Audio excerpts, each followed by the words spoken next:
ले लेते हैं, एक तरफ दिल्ली मॉडल है और एक तरफ गुजरात मॉडल, क्या देखते हैं दोनों में, कोई सच्चाई है? देखिए, गुजरात मॉडल की जो बीजेपी बात करती है, जो मोदी और शाह बात करते हैं, तो उनसे पूछिए कि भाई जब आप गादी पे आके बैठे थे, उस टाइम पे अहमदाबाद के रोडों की हाइट क्या थी, बराबर, और अहमदाबाद और गुजरात पूरा डेवलप कितना था। भाई डायरेक्ट पकी पकाई रोटी खाने बैठे हो आप, क्योंकि कांग्रेस सब चीज़, जब यहाँ से ये बोलते हैं कांग्रेस ने कुछ नहीं किया, तो 70 सालों में जो आप बेच रहे हो वो कौन बना गया? मोहन भागवत ने तो बनाया नहीं था।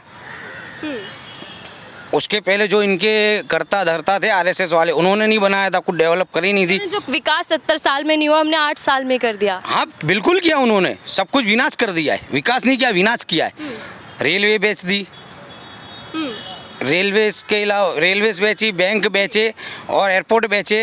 हम जब यहाँ से देश को तो मजबूत बना दिया ना, देश को मजबूत बनाया, इतना मजबूत बनाया कि अपन जो बोल रहे थे हम 56 की छाती लेके 5.6 की है वो सिर्फ उनकी छाती 5.6 की है, 56 की नहीं है।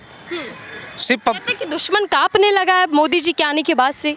हाँ तो भाई जो दुश्मन काँप रहा है उनके आरएसएस के अंदर वाली काँप रहे हैं कि भैया कब हमारा नंबर लग जाए, कब अडवाणी जैसा हमारा हाल हो जाए, रूपाणी जैसा हमारा हाल हो जाए, नितिन पटेल जैसा हमारा हाल हो जाए, इसलिए वो काँप रहे हैं, और कोई नहीं है। तो कांग्रेस की क्या खूबियाँ आपको पसंद आ रही है? कांग्रेस की पहली चीज़ जो कहती है वो करती है, बराबर, जो कहती है वो 100% करती है। अरविंद केजरीवाल कह रहे हैं बराबर, वो लॉलीपॉप दे रहे हैं और केक खिला दिया। लॉलीपॉप इन्होंने दिया था बीजेपी ने, ये लोग कैडबरी लेके आ गए भाई, कैडबरी लेके आ गए कि भाई हम आपको कैडबरी खिला रहे हैं, पर पब्लिक अब बेवकूफ़ नहीं रही है और मुस्लिम और दलित नहीं रहा है बेवकूफ़। क्यों? अगर अरविंद केजरीवाल ने 10 मेंबर राज्यसभा में भेजे, बराबर, उसमें से एक मुस्लिम है, एक दलित है, कोई नहीं है। क्योंकि भाई जब आप राजनीति कर रहे हो तो आपको सबको लेके चलना है। आप उनको तो लेके नहीं चल रहे हो। पहले उड़ता पंजाब था, अब झूमता पंजाब है। राजनीति की तो आप काफी समझ रखते हैं सर। एक और सवाल मुझे याद आया, क्या लग रहा है नोटबंदी होने के बाद कितना चेंजेस आप देख पा रहे हैं? बिल्कुल देश का विनाश कर दिया, क्योंकि इनमें कुछ नहीं था, इनको सिर्फ इनका ब्लैक जो पैसा था वो वाइट करना था, उन्होंने कर लिया। तो कहे तो यही थे कि काला धन आएगा इससे और जनता का लाभ होगा उससे। हाँ तो बिल्कुल हुआ, जनता का नहीं, जो कुछ हुआ है सिर्फ ये जो इनका नारा था सबका साथ सबका विकास, वो सिर्फ समझने का फेर था, सिर्फ सबका साथ और सिर्फ बीजेपी वालों का विकास। अच्छा जी, शाह और मोदी का विकास।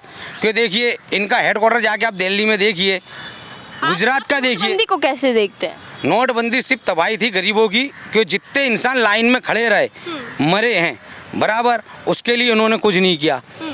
उसके बाद नोटबंदी के बाद कुछ है, तो मतलब आपको वादों पर एतबार नहीं होने वाला? आप नोटों की इतनी गर्मी हो गई कि उनका मफलर निकल गया है, जो मफलर लेके चलते थे वो चली गई, उनके अंदर गर्मी इतनी पैदा हो गई है। नहीं, आम आदमी है वो, बहुत साधारण रहते हैं ना। हाँ साधारण रहते हैं, इसीलिए तो बोल रहा हूँ कि अब वो आम आदमी इतना आम हो गया है कि उसे अब रोगों की तरह जो आम लारी पे घूमते थे उसकी जगह उसको फ्रिज में रखा जा रहा है, शोरूम में एकदम उसको व्यवस्थित रिश्ता। वो भविष्यवाणी बहुत कर रहे हैं, वो कह रहे हैं कि कांग्रेस सिर्फ 5 पर सीमित हो जाएगी। वो खुद की बता रहे हैं, पिछली बार तो 0 सीट आई थी आम आदमी पार्टी, तो इसीलिए तो कह रहा हूँ खुद की बता रहे हैं कि कहीं ना कहीं फायदा ही हो जाएगा ये तो। बाय चांस कोई कभी कहीं, क्योंकि देखो भाई इनके साथ साथ एक और में चल रहा है जिनको झूठ बोलने में महारत हासिल है, असदुद्दीन ओवैसी साहब। ब्लड इंसान के अंदर मैक्सिमम 3 बॉटल होता है, उन्होंने 1 और 36 बॉटल डोनेट कर दी हैं। अल्लाह रसूल के नाम पे जो बेवकूफ़ बनाते हैं, आंखें बंद करते हैं और झूठ बोलने में, उनसे बड़ा कोई नहीं जीत सकता, इतना झूठ बोलते हैं। अगर ये दोनों हैं, आज तक ये बताएं मुझे कि साबिर काबली वाले ने और असदुद्दीन ओवैसी और इनका क्या नाम अरविंद केजरीवाल के जो पार्टी में या XYZ जो भी हैं, जब बिल्किस बानो का हुआ तो ऐसा क्या हुआ कि असदुद्दीन ओवैसी को वहाँ से यहाँ आके बोलना पड़ा? साबिर काबली वाला क्यों भाई प्रेसिडेंट नहीं हो आप, आपने क्यों नहीं बोला? और उसके अलावा उन्होंने झूठ बोला कि भाई कांग्रेस ने कुछ नहीं बोला, जबकि नेशनल लेवल से जो नेता थे यहाँ के तो जो थे वो थे, उसके अलावा नेशनल लेवल से जो थे उन्होंने आके भी विरोध किया भाजपा का इस एक्शन का कि भाई आपने ये काम कराए। चलिए एक आखिरी सवाल ले लेते हैं, क्योंकि आपने महिला की बात करी। पीएम मोदी महिलाओं के पक्ष में हमेशा रहते हैं और महिलाओं को सम्मान की बात हमेशा करते हैं।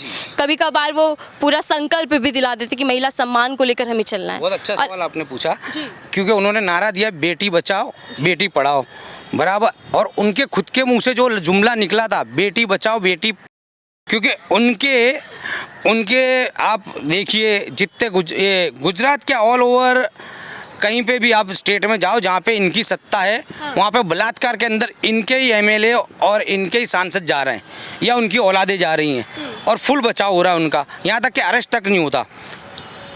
पुलिस को ताकत नहीं है कि कुछ उनको टच तक कर लें। जितने कांड है आप खुद देख, आपसे मुझसे ज़्यादा आपको पता है इस बारे में। यही हाल है कि भाई नेताजी ने बोल दिया बेटी, इतने बस वो पटाव में लग गए अब। चलिए बहुत बहुत धन्यवाद हमसे बात करने के लिए सर।